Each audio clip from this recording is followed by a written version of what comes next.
আমি না প্রেগনেন্ট। কি? তোর স্বামী আছে 3 বছর ধরে বিদেশে, তুই প্রেগনেন্ট? তোর সমস্যাটা কি রে? কার সাথে যে কাম করছস? মা, আমি এত কিছু তোমাকে এখন বোঝাই বলতে পারবো না। তুমি একটু বাসায় আসো না। বান্দির বাচ্চা আইতাছি, তোর খবর আছে আজকে। আম্মা দেখো, আমি তো ওকে ভালোবাসতাম। আরে পুরো কপাল আমার রে। সজীবে কি সুন্দর একটা পোলা, পোলাটা বিদেশ থেকে কত বছর ধরে, এই পোলাটা দেখে আমার কাছে বিয়া দিছিলাম। 3টা বছর সারা বিদেশ পরে সারা বাংলাদেশে আনার সময় হয়েছে। আম্মা, আমি কি করব বলো? আমি বাড়িতে সারাদিন একা একা থাকি, আমার ভালো লাগতো না। তারপরে ও মাঝে মাঝে আমাকে ফোন করতো, কথা হইতো। আস্তে আস্তে কথা বলতে বলতে না আমি আবার ওর প্রতি দুর্বল হয়ে পড়ছিলাম। তারপরে আমরা বিভিন্ন জায়গায় দেখা করতাম। একার দেখা করতে করতে একার হুইয়া পড়ছে বিছানার মধ্যে যায়া। ওইসব তো পুরো বংশের দ্বারাটা। বাপে যেমন জায়গা জায়গা আকাম কুকাম করে সব আমার সামনে লাগে। তো ফুপু একটা জায়গা যায় পেট বাজে হেঁটে যায় সাফা করার লাগে। হে পুরো ফুপুর বাউটা পাইছো।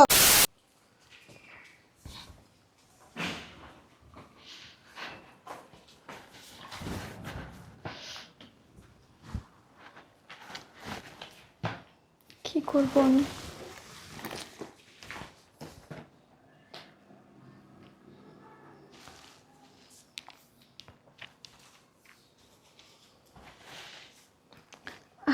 হ্যালো মা, কি হয়েছে বল? তুমি কোথায়? বাসায় আছি কেন? আসলে মা, কি হয়েছে?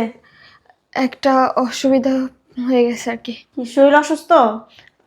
না না, তেমন কিছু না কি হয়েছে? আমতামতা করছিস কে? বল মার কাছে। মা। আসলে কিভাবে যে বলবো আমি বুঝতে পারতেছি না, আমি খুব বিপদে আছি।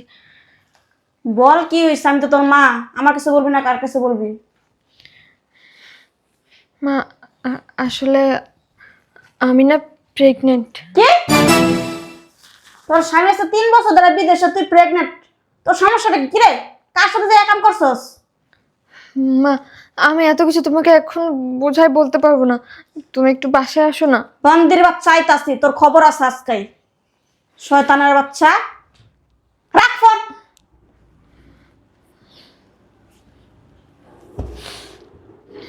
কি করব আমি, কিছুই তো বুঝতে পারতেছি না।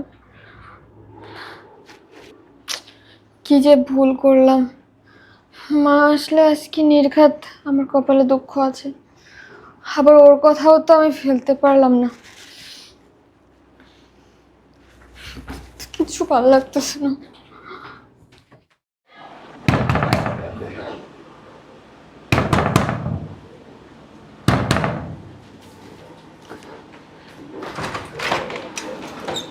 আম্মু, আম্মু তুমি আমাকে বাঁচাও।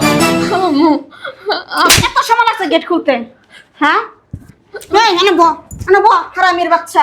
আম্মু আমি কিছু বুঝতে পারতেছি না, আমি কি করব? আমার শ্বশুর বাড়ির লোকজন যদি জানে আমার সংসারটা নষ্ট হয়ে যাবে। আম্মু, কেন এই কাম করানোর সময় মনে ছিল না? শ্বশুর বাড়ির কথা, মার কথা, বাপমার কথা মনে পড়ে না? শুনকা এই কাম কেমন করছিলা? হ্যাঁ, কেন জিজ্ঞেস করে করছিলা এই কাজ করার সময়? এখন কান্না করতেছো কেন? আরে পাপার ফসল কার? হ্যাঁ, কার পাপার ফসল তোমার গর্বে রাখছো? কথা কয় না কেলি বান্দির বাচ্চা। আম্মা আসলে ওই যে বিয়ের আগে যে ছেলেটার সাথে আমার সম্পর্ক ছিল, ওর সাথে এখনো আমার যোগাযোগ আছে। ওরে হারামির বাচ্চা, আমার তো শেষ করে লাইছে, আমার তো শেষ করে লাইছে। হ্যাঁ, এই বান্দির বাচ্চার কারণে তো আমি তাড়াতাড়ি আমার সংসারটা সরাই দিচ্ছি। খালি মাত্র ওরে কইরা হিরুঞ্চি গাঞ্জটি মদখর ওর কাছে কাছে আবার তুই। হ্যাঁ, খারাপ একটা পোলা। সারাদিনের মধ্যে 100টা সিরিয়াল ওইটা ঢিং মারা হয়। আসো আসো আসো,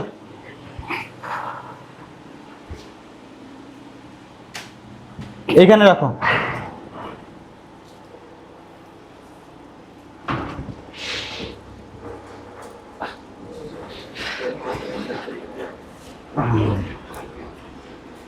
এ নাও।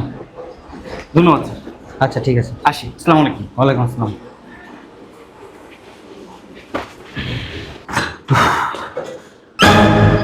আম্মা দেখো, আমি তো ওকে ভালোবাসতাম। আরে পুরো কপাল আমার রে। সজীবে কি সুন্দর একটা পোলা, পোলাটা বিদেশ থেকে কত বছর ধরে, এই পোলাটা দেখে আমার কাছে বিয়া দিছিলাম।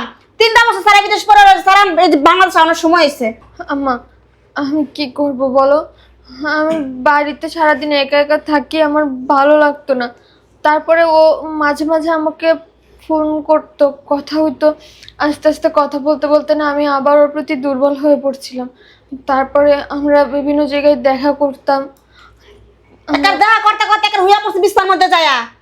ওই তো পুরো বংশের দ্বারাটা বাপে যেমন জায়গা জায়গা আকাম কুকাম করে সব আমার সামনে লাগে, তো ফুপু একটা জায়গা যায় পেট বাজে হেঁটে যায় সাফা করার লাগে। হে পুরো ফুপুর বাউটা পাইছস। আমু, তুমি এত কিছু বাদ দাও, আমি এখন কি করব তাই বলো। আমার সংসারটা নষ্ট হয়ে যাবে। আমু, তুমি আমার সংসারটা বাঁচাও। হেসম চিন্তা করো না, কে সংসারে তো বাঁচার লাগবো। হেসম করে পরকিয়া প্রেমিকের হাত ধরে গেছে হোটেলে, হেন গেছে গা অনেক পেটের মধ্যে টায়া পড়ছে, অনালা মার পায়ে ধরে বয়ে রয়েছে। অনালা মায়েলা কি করবো বলো, চিন্তা করো। মার অনেক মাথাটার মধ্যে কেমন যে লাগতাছে, কি যে করবো। আমার মন চল বিষ খা মেরে এলে আমি হারাম জাদারে। এই ওঠ, হাসপাতালে যাবি, চল অ্যাবর্শন করে নিয়ে আসবো। আম্মু, আমি হসপিটালে গিয়েছিলাম, কিন্তু ডক্টর বলছে যে আমার অ্যাবর্শন করাইতে গেলে আমার লাইফ রিস্ক আছে। মানে আমি আরো টেনশনের মধ্যে আমার হালা দিস হয়। কি যে করবো আমার চিন্তা বাস্তা, এত টেনশন এত কিছু মাথায় লওয়া যায় আমার। যদি তোর একটা দেওয়ার থাকতো, একটা বাসর থাকতো, নাহলে গাড়ির উপরে চাপা দিতে পারতাম যে তুমি বংশের পোলা, তোমরা একাম করবো, মায়ের সর্বনাশ করছো। আমি কার গাড়ির উপরে চাপামো? এর মধ্যে সজীব আনানোর সময় হয়ে গেছে গা। হ্যাঁ, এই মাসটা যাইতে না সামনে মাসে হাজির বছরায়। কি যে করবো আর ভালো লাগতেছে না।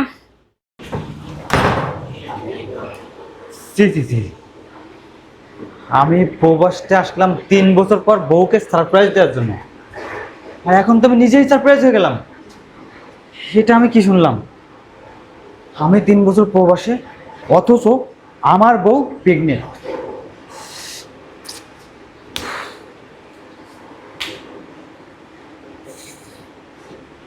আমি এটা কি শুনলাম? আমার তো এখন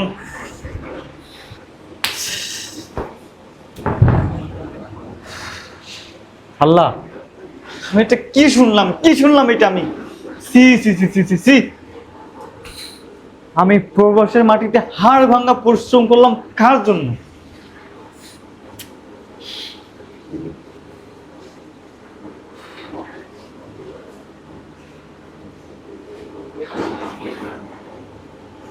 কি যে করবো ভালো লাগতেছে না, মন চায়। আবার কাটা ফোন দিল, চুপ। জামাই ফোন দিছে। হ্যালো, আসসালামু আলাইকুম আম্মা।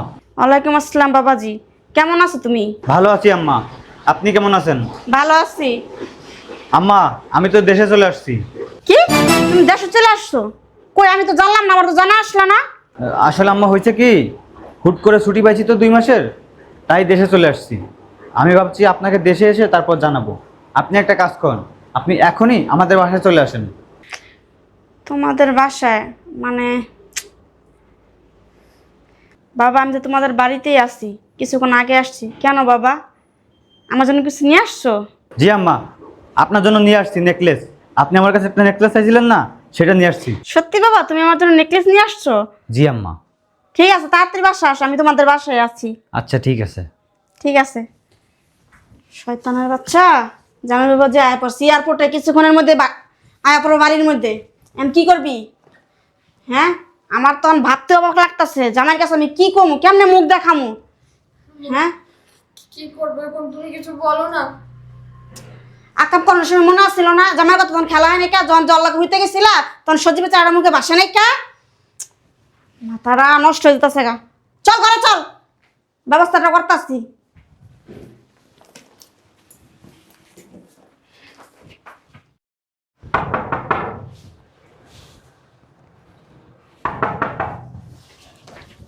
আমার জামা বলছে আশা করছে।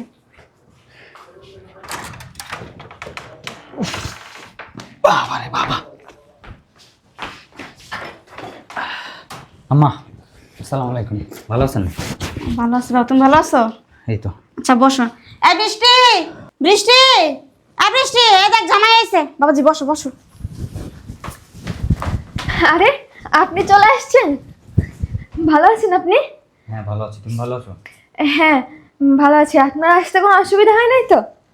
না, জামাইবাজি মানলাম তুমি হুট করে ছুটি পেয়ে দেশে চলে আসছো, তা আমার তো ফোন করে একটু জানাইতা, তা আমরা তোমার এয়ারপোর্ট জানিয়ে আসতাম। আম্মা, আমি আপনাদের জানাই নাই কেন জানেন? কারণ আমি আপনাদের সারপ্রাইজ দিব, সেজন্য জানাই নাই। জামাইবাজি তুমি আমাদের কি সারপ্রাইজ দিবা? আমরা যে তোমার উল্টা সারপ্রাইজ দেবো। কি কি বললেন আম্মা? আপনি সারপ্রাইজ দিবেন? আম্মা বিশ্বাস করেন, এই তিনটা বছর প্রবাসে রয়েছি, কিন্তু কখনো সারপ্রাইজ পাইনি। আম্মা দেন না আম্মা দেন। এই দাও না, দিতে বলো না আম্মা, দেন। একটু সবর করো না বাবা, দিতাছি তো, এত অস্থির লাগে। আম্মা আমার না সহ্য হচ্ছে না, তাড়াতাড়ি দেন। অনেক খুশির খবর শুনলে তুমি আত্মহারা যাবে খুশিতে। আম্মা শোনো, কি হয়েছে? তোমার জামাই জার্নি করে আসছে, অনেক কষ্ট করে আসছে, এখন বলো না, আগে ফ্রেশ হোক, রেস্ট নিক, তারপর আচ্ছা জামাইবাজি আম্মা বলেন।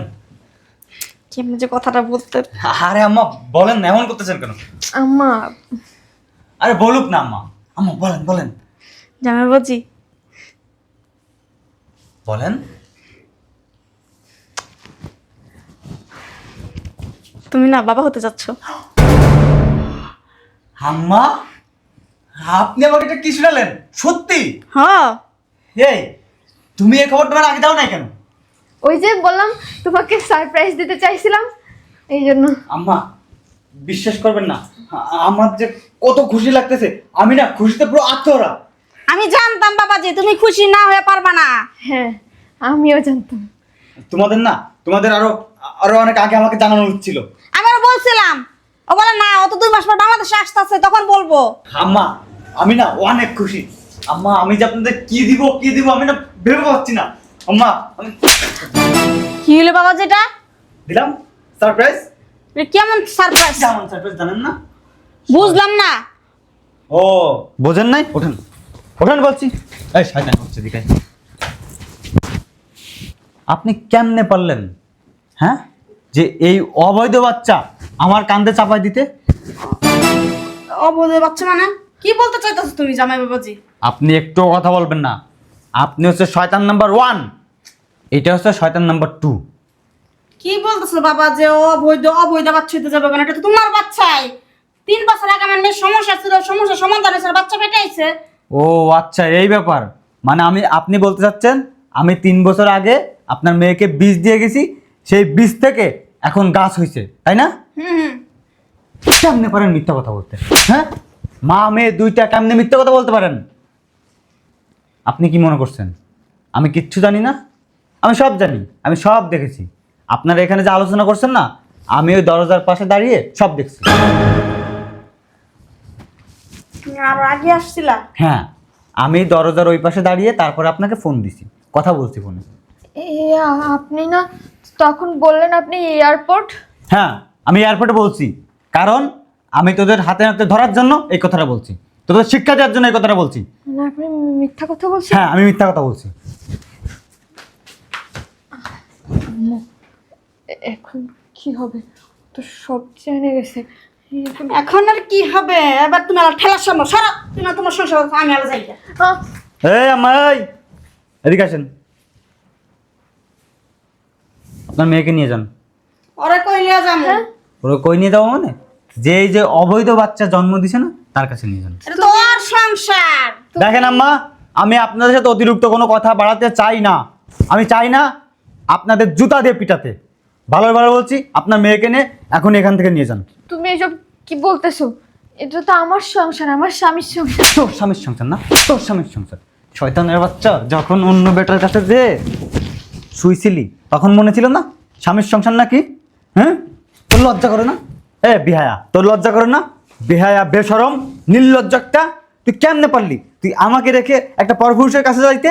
আবার বাচ্চা ছি ছি ছি ছি ছি। আমি তোর জন্য কি করি না? প্রবাসের মাটিতে হাড় ভাঙ্গা পরিশ্রম করে তারপরে আমি দেশে টাকা পাঠাইছি, শুধু তুই একটু ভালো থাকবি, সুখে থাকবি সেজন্য। তুই কি না পরকীয়া নাগরের বাচ্চা পেটে নিয়ে ঘুরতেছিস? এখনই আমার চোখের সামনে থেকে বেরিয়ে যা, যা বলছি। ওঠ ওঠ। লাগতেছে। কই যাবো? যাবো না, এটা ওর সংসার না। যাইবেন না? জুতা দিয়ে দেবো কিন্তু, বাইরান। তুই যাবি না, তুই থাক, এটা তোর সংসার। যা বাইরা, শয়তান হচ্ছে বাইরা। তোমার দেখ খালামু, তুমি মনে রাখো। ভালো লাগে না আমার, হারামজাদা। ফাজিল মহিলা একটা, নির্লজ্জ একটা। এই শুনেন, ডিভোর্স লেটারটা বিকেলে পাঠিয়ে দিব। আমার জীবনটাই জ্বালা করে, কত বড় খারাপ। নাগরের বাচ্চা নিয়ে পেটে ঘরে, আর আমারে বলে বাবাজি এটা তোমার বাচ্চা। শয়তানের বাচ্চা একটা, বদমাইশ কোথাকার।